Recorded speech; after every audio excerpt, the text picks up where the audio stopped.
আসসালামু আলাইকুম and hello everyone. সবাই কেমন আছেন? আশা করি সবাই অনেক বেশি ভালো আছেন। তো ওয়েলকাম করছি আরেকটি নিউ ব্লগে। আই হোপ সবাই সাথেই থাকবেন। So let's get started. তো এটা ছিল বেসিক্যালি আমাদের পহেলা বৈশাখ সেলিব্রেশন নিয়ে ছোট ছোট কিছু মোমেন্টসের ভিডিও ক্লিপস। তো আমি যেহেতু ডেইলি ব্লগ অথবা এভরিডে লাইফ নিয়ে কোনো ব্লগ আপলোড করি না, যখনই আমরা কোথাও কোনো অকেশনে হ্যাং আউট করি অথবা কোনো স্পেশাল মোমেন্টস, এসবের মোমেন্টসগুলোই আমি ব্লগ আকারে শেয়ার করি। তো পয়লা বৈশাখ যেহেতু আমি বরাবরের মতো সব কিছু নিজের হাতে রান্না করলাম। রায়দার বাবা যেহেতু পান্তা ভাত, ইলিশ ভর্তা এসব খেতে খুবই পছন্দ করে পয়লা বৈশাখের দিন। গত বছরে তো রোজা ছিল, এবার যেহেতু ঈদের দু একদিন পরেই পয়লা বৈশাখ, তো আমরা মোটামুটি সব কিছুই অ্যারেঞ্জ করেছিলাম বাসায় ঘরোয়াভাবে। তো সবাই মিলে আমরা দুপুরে একসাথে খাওয়া দাওয়া করলাম, খুব ভালো লাগছিল। আর যেহেতু বাংলাদেশে প্রচুর গরম পড়েছে, বাইরে খুবই হট ওয়েদার, এই গরমের মধ্যে বাইরে কোথাও আর যেতে ইচ্ছা করতেছিল না, বাসায় টাইম স্পেন্ড করেছি। আর রায়দাও বাসায় খুব এনজয় করেছে পয়লা বৈশাখ। ও যদিও এখনও তেমন একটা বোঝে না পয়লা বৈশাখ কী, তো এসব অকেশনে ওকে আমি অ্যাকচুয়ালি বোঝানোর চেষ্টা করি বাংলাদেশের কালচার নিয়ে। যখনই যে প্রোগ্রাম হয় সেগুলো নিয়ে ওকে কিছুটা হলেও বোঝানোর ট্রাই করি। তো আমরা যেহেতু গরমের মধ্যে বের হবো না প্ল্যান করছিলাম, বিকালে দেখি রায়দার বাবা বলতেছিল যে একটু বের হই, তো গাড়ি নিয়ে বের হয়ে পড়লাম। যেহেতু ঈদের মধ্যে পয়লা বৈশাখ পড়েছে, তো রাস্তাঘাট খুবই ফ্রি ছিল, কোনো জ্যাম ছিল না।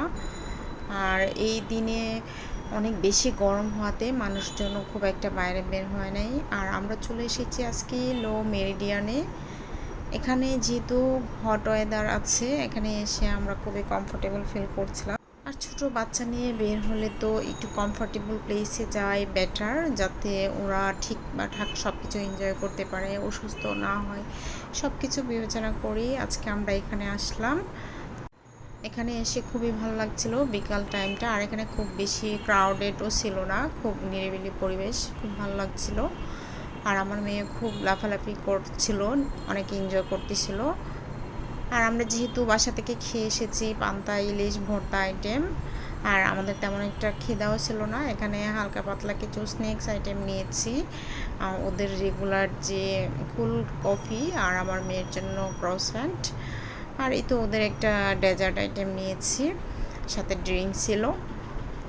তো ওদের খাবারটা এই ফার্স্ট টাইম আমরা ট্রাই করেছি, খুব ভালো লেগেছে আমার কাছে, খাবারের কোয়ালিটি ভালোই ছিল।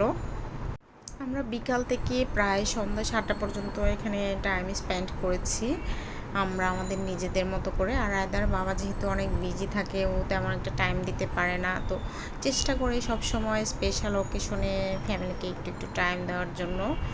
আর ও ঢাকার বাইরে ছিল, তো আমাদের জন্য এই পয়লা বৈশাখ সেলিব্রেশন করার জন্য অনেক কষ্ট করে এসেছে।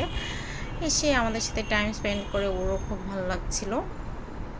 ও সবসময় বলে যে আমাদেরকে মিস করে, আমাদের সাথে টাইম স্পেন্ড করলে ওরও ভালো লাগে, কিন্তু ওর তো অনেক রেসপন্সিবিলিটি কেয়ার করার, তো সব কিছু মিলিয়ে ও সব কিছু সুন্দরভাবে ম্যানেজ করে চলার চেষ্টা করে। তো আমার মেয়েকে নিয়ে এখানে কিছু ফটোশ্যুট ভিডিও করলাম। ও অ্যাকচুয়ালি কোনো ছবি ঠিকঠাক মতো উঠাতে দেয় না, খুব বেশি ইদানিং দুষ্টামি করে, সারাক্ষণ দৌড়াদৌড়ি লাফালাফি করবে।